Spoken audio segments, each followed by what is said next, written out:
자, 여러분 이제 국어 모의고사를 어떻게 공부하면 좋을지 한번 보도록 합시다. 국어 모의고사 공부법. 많은 학생들이 그냥 이제 공부를 하면 국어 점수가 많이 오를 거라고 생각을 하는데 그렇지 않아요. 사실 하다 보면 그냥 무턱대고 한다고 점수가 오르는 건 아니고 영역별로 어떻게 좀 접근하면 되는지, 어떻게 공부하면 좋을지를 알고 올바른 방향으로 공부를 해야 효율적으로 공부를 할 수 있겠죠. 자, 그럼 쌤이랑 같이 한번 보도록 합시다. 자, 먼저 국어를 잘한다라는 건 이제 모의고사 평가원 수능을 잘 푼다는 것은, 잘한다라는 건 여러분들도 한 번쯤 들어봤을 법한 독해력이 좀 좋다라는 걸 얘기를 할 수가 있어요.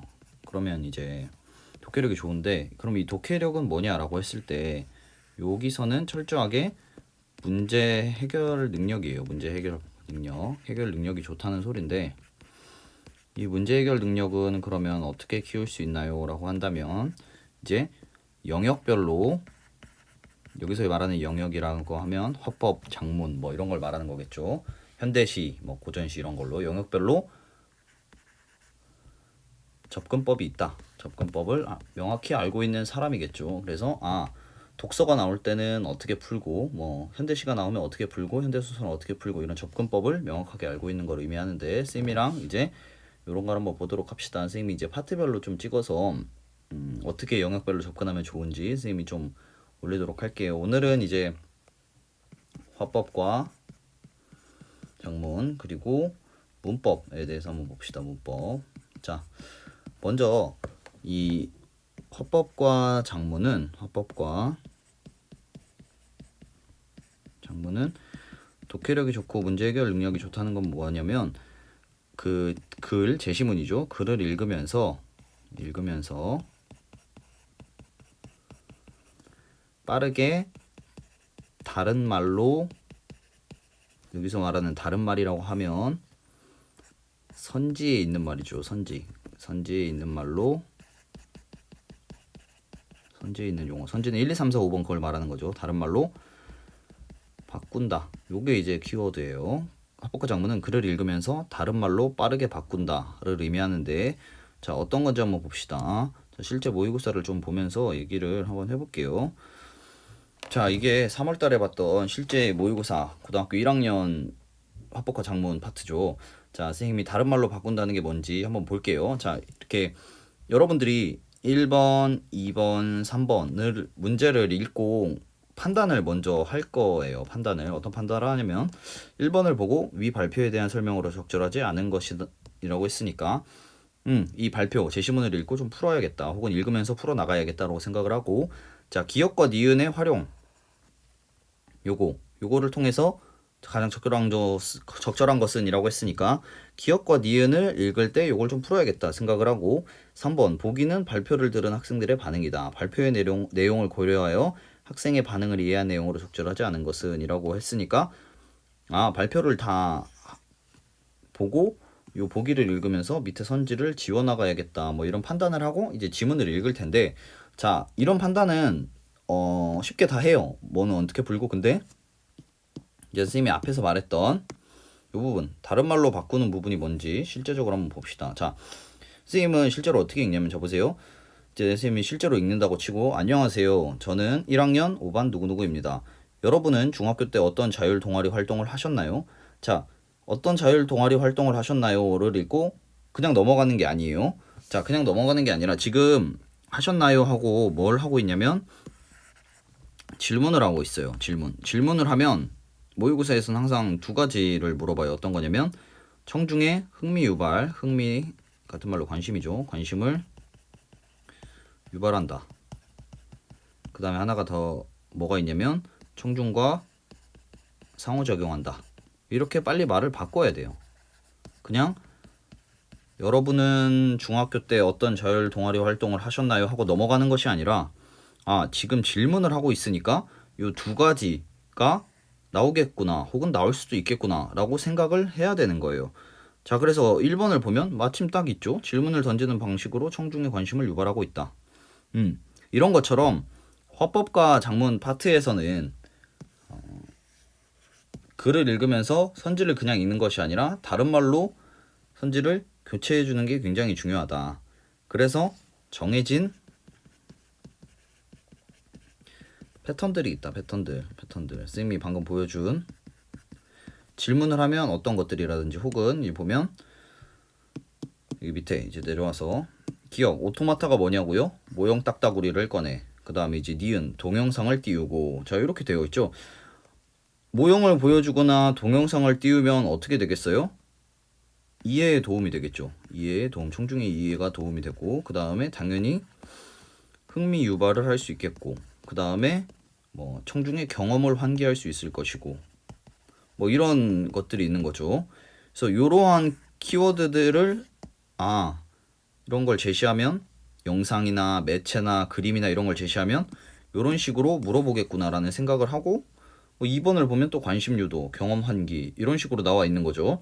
자, 그러면 이게 1학년 때 이런 식으로 화법과 작문을 패턴화 시켜서 정해진 패턴대로 공부하게 되면, 자, 고3 봅시다. 고3. 이거는 보는 것처럼 고3이에요. 고3. 고3 때 이거를 쓸 수가 있냐라고 하면 그대로 쓸 수가 있겠죠. 자, 봅시다. 바로 문제를 보면, 이 제시문을 보면, 자, 여러분 그림 제시. 자, 그림 제시를 했으니까 뭐가 나오겠어요? 예를 들어서 관심이나 흥미를 유도한다, 혹은 이해를 돕는다, 뭐 이런 게 나올 수가 있겠죠. 앞에서 보여줬던 패턴이랑 똑같으니까. 자, 그러면 36번 봅시다. 발표에서 학생이 자료를 활용한 방식에 대한 설명으로 적절하지 않은 것은 이라고 했는데, 1번에 바로 뭐가 나와요? 화제와 관련하여 청중의 관심을 유도.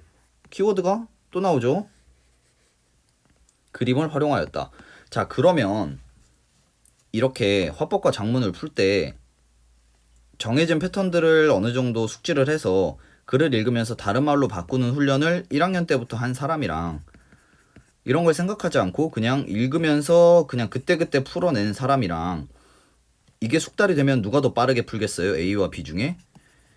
당연히 A가 훨씬 더 문제를 빠르게 풀겠죠. 그리고 A는 어떻게 읽겠어요? 읽으면서 그림 제시를 했으니까 관심이나 흥미를 유도하거나 뭐 내용의 이해를 돕는다, 이런 선지가 나오겠구나라고 생각을 하는 사람이랑, 그냥 읽고 나중에 여기를 읽고 다시 또 읽는 사람이랑은 시간 차이가 굉장히 많이 나겠죠. 그리고 이렇게 1학년 때부터 연습을 하면 3학년 정도 될 때는 자동화가 되겠죠. 자동화가 되면 굉장히 빠르게 할 수가 있겠죠. 빠르게. 그렇게 되면 시간이 단축이 되는 거예요. 단축이 되고, 그러면 점점 더 시간이 줄어들고. 그래서 화법과 작문이라는 것은 우리가 이렇게 모의고사를 풀 때 단순히 글을 이렇게 쭉쭉쭉쭉 읽는 게 중요한 게 아니고, 연습을 할 때는 이렇게 패턴화를 시켜서 질문을 했으니까 어떤 걸 물어볼 수 있지? 라고 정리를 해두고, 그 다음에 매체를 제시했구나, 그러면 어떤 효과가 있겠구나, 이런 식으로 정리를 하면서 푸는 게 중요해요. 자, 그리고 정해진 패턴들이 나오는 것이 계속 나온다고 했는데, 자, 화법과 작문은 정해진 유형들이 3학년 때까지 계속 나와요. 자, 한번 계속해서 봅시다. 자, 그래서 예를 들어서 여기 여러분들 1학년에서 3번을 보면, 보기는 발표를 들은 학생들의 반응이다. 적절하지 않은 것은 이라고 했는데, 3학년을 봅시다. 자, 보세요. 다음은 위 발표를 들은 학생들의 반응이다. 발표 내용을 고려하여 학생의 반응을 이해한 내용으로 가장 적절한 것은. 그러니까 똑같은 문제가 또 나오고 있죠.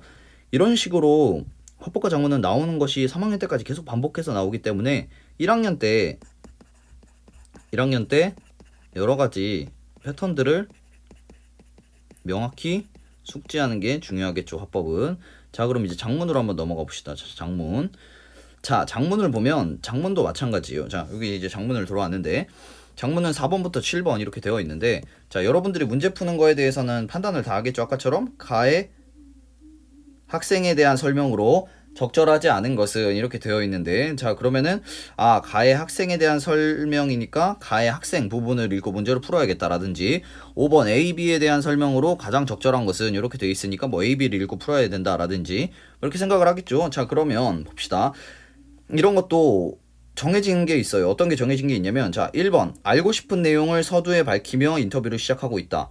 2번 자신이 알고 있는 정보를 바탕으로 학예사에게 질문하고 있다. 이렇게 되어 있는데, 자, 요게 웬만해서는 다 순서대로 나온다는 거를 좀 기억을 하세요. 순서대로. 자, 순서대로 나온다는 게 어떤 의미냐면, 자, 1번 알고 싶은 내용을 서두에 밝히며 인터뷰를 시작하고 있다라고 하고 있는데, 자, 학생 봅시다. 안녕하세요. 저는 땡땡고에 다니는 누구누구입니다. 조선 왕릉과 관련하여 장묘 전통, 공간 구성, 성물 등에 대해 학예사님의 설명을 듣고자 찾아왔습니다. 자, 여기 보세요. 조선 왕릉과 관련하여 요런 것들에 대해서 설명을 듣고자 찾아왔다가 여기 1번이랑 연결이 되겠죠. 자, 그 다음에 2번. 자신이 알고 있는 정보를 바탕으로 학예사에게 질문하고 있다. 자, 여기 이제 여기 두 번째, 그 다음에 세 번째, 네 번째 이렇게 쭉쭉 가다 보면, 자, 자신이 알고 있는 정보를 바탕으로 학예사에게 질문을 하고 있는 부분은, 자, 질문이라는 게 포인트겠죠. 질문은 뭐가 나오겠어요? 물음표가 나오죠. 그렇죠. 그러면 여기 학생 두 번째, 세 번째는 물음표가 있어요, 없어요? 없죠. 그러면 그 다음 물음표가 있네요. 그럼 만나볼까요? 조선 왕릉은 진입공간, 제한공간, 능침공간으로 구분된다고 알고 있는데 세계유산 등재 기준 내용에 포함되어 있는 공간 구성의 독창성과 어떤 관련이 있나요? 자, 봅시다. 뭐라고 되어 있어요? 내가 이런 걸 알고 있다. 자신이 알고 있는 정보. 그 다음에 어떤 관련이 있냐라고 뭐하고 있어요? 질문하고 있죠. 이런 식으로 순서에 맞게 쭉쭉 구성이 되어 있어요. 자, 고3에서도 마찬가지로 기억에서 미음에 대한 이해로 적절하지 않은 것은 이라고 되어 있어서 이렇게 순서대로 기억, 니은, 디귿, 리을, 미음 이런 식으로 순서대로 구성이 되어 있는 거죠. 그래서 이 모의고사라는 거는 정해진 패턴들이 있어요. 정해진 패턴과 규칙이 있기 때문에 그거를 여러분들이 빨리 습득을 하고 그거에 맞게 문제를 풀어나가는 게 굉장히 중요한 거죠. 자, 그래서 이제 이런 식으로 글을 읽을 때도 단순하게 읽는 것이 아니라 이 안에 숨겨진 내용들, 그것과 선지를 연결을 시키는 훈련을 계속해서 해야 된다는 거죠. 자, 그래서 이제 이런 식으로 화법과 작문은 접근을 하면 되는데, 자, 그러면 선생님, 이런 예를 들어서 용어의 뜻을 풀이하며 청중의 이해를 돕고 있다. 구체적 정보를 제공하여 청중을 설득하려 하고 있다. 이런 걸 하나하나 다 정리를 해야 되나요? 라고 하는데, 선생님은 추천하는 거는, 문제를 풀면, 문제풀이를 하다 보면, 좀 반복돼서 나오는 게 있어요. 반복. 예를 들어서 질문을 한다는 거에 효과라든지 혹은 매치 자료를 제시하는 거라든지 혹은 뭐 비언어적 표현 활용 이런 식으로 좀 많이 반복되는 것들 위주로 정리하는 게 좋다고 생각해요. 자, 예를 들어서 이 2번 같은 거는 사실 그렇게 많이 나오는 선지는 아니에요. 3번은 많이 나오는 선지고 4번도 많이 나오는 선지고 5번도 많이 나오는 선지인데 그럼 그걸 어떻게 판단을 할 수가 있나요, 선생님? 이라고 한다면 문제를 좀 많이 풀어봐야 돼요. 그래서 화법과 작문은 사실 이 여러분들이 패턴화를 시킬 수 있을 만한 안목을 갖추려면 문제를 좀 많이 풀어봐야 됩니다. 문제를 많이 풀 때 절대 빨리 풀지 마세요. 빨리 풀지 말고 이게 정확하게 푸는 훈련을 하되 이제 정확하게 내가 이제 풀 수 있게 됐다. 그러면 이제 시간을 잡아가세요. 그래서 이제 연습을 할 때는 정해진 패턴들을 파악하는 연습을 할 때는 먼저 정확도를 잡고 그 다음에 시간을 잡는 게 중요해요. 근데 많은 친구들이 어떻게 잡냐면 시간을 먼저 잡으려고 하다 보니까 시간을 잡고 정확도를 잡으려고 하다 보니까 문제가 생기는 게 이 정해진 패턴들을 천천히 분석을 하면서 발견을 해야 되는데 분석과 발견을 해야 되는데 시간에 쫓기면 어떻게 돼요? 글을 쭉쭉쭉쭉 빠르게만 읽게 되죠. 빠르게만. 그러면 뭐가 문제가 생겨요? 정확도가 없어지니까 패턴을 발견할 수가 없죠. 그러면 앞으로 또 나오는 거에 또 틀리고 반복된 실수가 이어지면서 결국 시간도 잡지 못하게 돼요. 쫓기기 때문에 뒤에 가서. 자, 그래서 얘들아 연습을 할 때는 이 정해진 패턴들을 발견하려고 여러 문제를 푸는 거고 단순히 내가 문제를 푸는 거에 초점을 두지 말고 이렇게 읽으면서 나의 독해력이 늘어가는 것을 느껴야 돼요. 독해력이 는다는 건 선생님이 말한 것처럼 이건 뭘 의미하는 거냐면 내가 글을 읽고 이것을 선지의 말로 선지 요 1, 2, 3, 4, 5번의 말로 바꿀 수 있어야 된다. 이거를 의미한다는 거. 자, 그래서 화법과 작문은 이런 식으로 좀 접근을 하는 것이 굉장히 중요합니다. 자, 그래서 화법과 작문은 일단은 정리를 하면 정해진 패턴들을 찾는 걸 연습을 많이 하고 이 정해진 패턴들을 많이 찾기 위해서는 분석과 발견 해야 되는데 이거는 뭘로 이루어진다? 문제풀이를 통해서 이루어진다. 자, 이걸 생각하면 되고, 자, 그 다음에 이제 문법을 봅시다. 문법. 자, 문법은 뭐냐면 어떤 게 중요하냐면 선생님은 단거나 노트를 좀 추천해요. 단거나 노트. 자, 선생님 저는 어차피 나중에 문법을 선택을 안 할 건데요 라고 하는 친구들이 분명히 있는데, 어차피 내신에서 문법을 보게 돼요. 내신에서 문법을 보는데 그때 이제 여러분들이 뭐 지금도 문법 수업을 듣고 있잖아요. 수업을 듣고 어떤 개념들이 생기잖아요. 개념들. 예를 들어서 비음화는 무엇이고 유음화는 무엇이고 뭐 이런 식으로 개념들을 배울 텐데, 요거를 좀 본인만의 단거나 노트에 정리를 해두면 요게 1학년 때만 쓰는 게 아니고 2학년 때, 3학년 때까지 문법을 계속 배우기 때문에 계속 쓸 수가 있어요. 그리고 화법과 작문은 제시문이 좀 긴 대신 문법도 물론 제시문이 있는 게 있지만 문법은 제시문이 없는 것도 많답니다. 예를 들어서 자, 이거 고3인데 자, 언어와 매체가 이제 문법이죠. 자, 보면 요거 이제 문법 문제인데 사실 제시문이 얼마 되지 않아요. 그리고 사실 요거 같은 경우에는 여러분들이 내용을 알고 있으면 사실 읽지 않고도 바로 풀 수가 있는 거고. 자, 36번 보세요. 36번도 문법 문제인데 굉장히 짧죠. 이러면 어떻게 되겠어요? 시간이 단축이 되겠죠. 단축이. 그리고 나왔던 내용들이 또 나오고, 나왔던 내용들이 또 나온다는 것은 어떤 걸 의미하냐면, 자, 보세요. 여기 지금 고3 레벨에서 문제인데, 자, 안긴 문장을 물어보고 있어요. 안긴 문장. 자, 근데 고1 과정으로 가면, 고1 과정에서도 아는 문장, 안긴 문장이 또 나와요.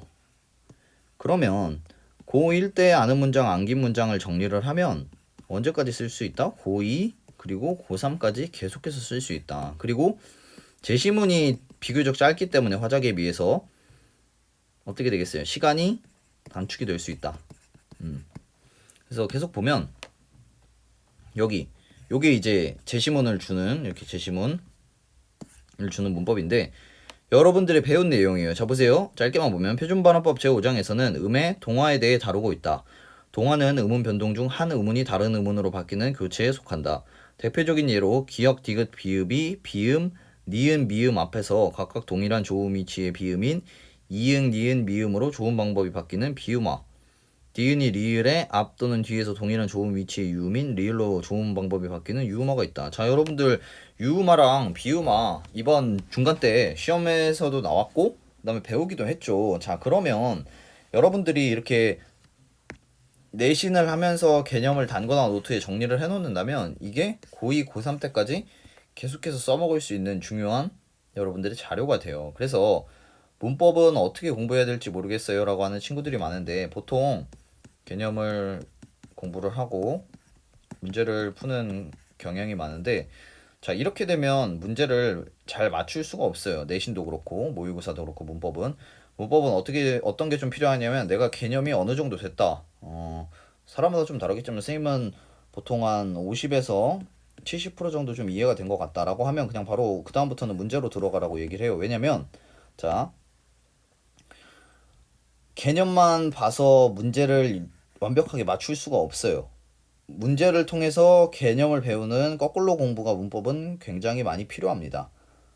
이것은 어떤 것을 의미를 하는 거냐면, 자, 여러분들 그 시험을 볼 때 생각을 해보세요. 자, 예를 들어서 국물 이렇게 주고 이것이 발음이 국물 이렇게 발음이 납니다 라고 할 때, 이것만 주고서 여러분들에게 이것은 무슨 현상일까요? 라고 한다면 비음화라고 답을 해야겠죠. 그러니까 내신이든 모의고사든 예시를 주고 여러분들한테 뭘 물어봐요? 이론을 물어본단 말이에요. 근데 여러분들은 공부를 어떻게 하고 있어요? 개념을 잡고 문제를 풀어야지 라고 공부를 하고 있죠. 근데 실제로 물어보는 거는 뭐다? 거꾸로다, 거꾸로. 문제를 예시를 주고 이론을 물어보는 거꾸로를 물어보는데, 여러분들은 공부를 어떻게 하고 있다? 반대로 하고 있다. 그러면 이게 되겠어요? 안 되겠어요? 안 되겠죠. 효율이 굉장히 떨어지는 거죠. 열심히 내가 비음화라는 것은 비음이 아닌 것이 비음으로 바뀌는 거야 하고 열심히 공부를 했어. 이론을 막 형광펜 치고 밑줄 치고 막 달달달 외웠어. 근데 이번에 여러분들 중간 때 한번 생각을 해보세요. 중간 때 한번 생각을 해보면 선생님 번호까지는 생각이 안 나는데 그 이런 거 있었을 거야. 선지 2번이었는데 기억이 나는 친구들은 한번 이 그 시험지를 찾아보세요. 자, 비음하는 이응, 니은, 비음, 이응, 니은, 미음에 의해서 비음이 아닌 것이 비음으로 바뀌는 현상이다. 뭐 이런 선지가 있었어요. 근데 이게 틀린 선지예요. 틀린 선지. 왜 틀린 선지냐면 자, 여러분 보세요. 이응은 비음이 아닌 것을 비음으로 바꿀 수가 없어요. 왜? 어떤 거냐면 국왕이라는 걸 봅시다. 국물을 보고 자, 국물 이렇게 바뀌죠. 왜 이렇게 바뀌어요? 요 미음이라는 비음이 누구를 잡아당기는 거예요. 기억을 잡아당겨서 이응으로 바뀌게 하니까 비음하죠. 근데 국왕 보세요. 자, 국왕이 어떻게 발음이 되죠? 국왕 이렇게 되겠죠. 그러면 지금 이 기억이 비음으로 바뀌었어요? 안 바뀌었어요? 안 바뀌었죠. 왜냐면 이 이응은 초성에 있으면 이응이 있어요? 없어요? 없죠. 이거랑 똑같죠 사실. 이렇게 쓰는 거랑 똑같죠. 그러면 이응은 비음이 맞아요. 비음이 맞는데 요거는 비음화의 동화주가 될 수 있나요? 비음화의 동화주가 될 수가 없죠. 근데 이제 내신에서 요거를 내니까 선생님 많은 아이들이 많이 틀렸죠. 그러면 왜 많이 틀렸을까? 이론을 너무 달달달 외운 거죠. 달달달 외우고 이제 실제 예시를 풀려고 하니까 이렇게 하나 쏙 빼니까 바로 틀리는 거죠. 근데 여기서도 문제에서도 보세요. 자, 여기 보면 자, 대표적인 예로 지금 비음화 설명이죠. 기역, 디귿, 비읍이 비음, 니은, 미음 앞에서 자, 여기 이응이 있어요, 없어요? 없죠. 없잖아요. 그럼 여기서 문제에서 이론을 한 번 더 생각을 할 수 있는 거죠. 이런 게 이제 아까 말하는 제대로 된 문법 공부다. 그러니까 쉽게 말해서 이론에서 문제로 가는 건 반쪽짜리 공부다. 반쪽짜리 공부. 처음에는 이론을 어느 정도 익히는 건 중요한데 어느 정도 익히고 나서는 반드시 어떻게 해줘야 된다? 문제에서 이론을 도출하는 연습을 해줘야 된다. 이게 문법 공부의 핵심이다. 그래서 이런 것들을 해서 1학년 때부터 다져두면 선생님은 조금 국어 상위권인 친구들한테는 그 얘기를 해주고 싶어요. 무조건 문법 언어와 매체를 선택하는 것이 훨씬 유리하다. 왜냐면 시간을 줄여줄 수가 있고 그 다음에 표점을 높게 받을 수가 있기 때문에. 그러니까 화작은 반드시 지문을 읽어야 돼요. 긴 지문을 이제 읽으면서 문제를 풀어야 되는데 문법은 보는 것처럼 지문이 그렇게 길지가 않고 빠르게 풀 수가 있어요. 제대로 공부가 되어 있다면. 그러면 시간이 그만큼 남으니까 이 시간이 남은 걸 어디에 투자를 할 수 있겠어요? 독서에 투자를 할 수 있겠죠. 그러면 상위권 친구들은 훨씬 더 수월하게 풀 수가 있겠죠. 근데 이제 문법은 공부하는 양이 어느 정도 있으니까 화작에 비해서 그런 부분을 좀 주의하면서 잘 하면 돼요. 그래서 이제 화법과 작문 그리고 문법은 이런 식으로 공부를 하면 된다. 그래서 이제 좀 정리를 하자면 화작은 중요한 것은 문제풀이를 통한 패턴화가 좀 중요하다. 이 패턴화라는 것은 지문의 내용을 선지의 말로 바꿀 수 있는 능력, 요거를 갖추도록 문제풀이를 하는 거고, 그 다음에 이제 문법은 어떤 게 중요하냐면 이론에서 문풀로 가는 것보다 이론이 어느 정도 됐다면 요거는 좀 지양하고 문풀에서 이론으로 갈 수 있는 요 훈련을 많이 해야 점수를 잘 받을 수 있다. 자, 그래서 이런 것들이 바탕이 돼서 여러분들의 국어 성적이 크게 오르길 바라고, 다음 시간에는 이제 문학, 현대시, 현대소설, 고전시, 고전소설을 구체적으로 어떻게 독해를 하고 어떻게 준비를 해야 되는지 선생님이랑 같이 알아보도록 할게요.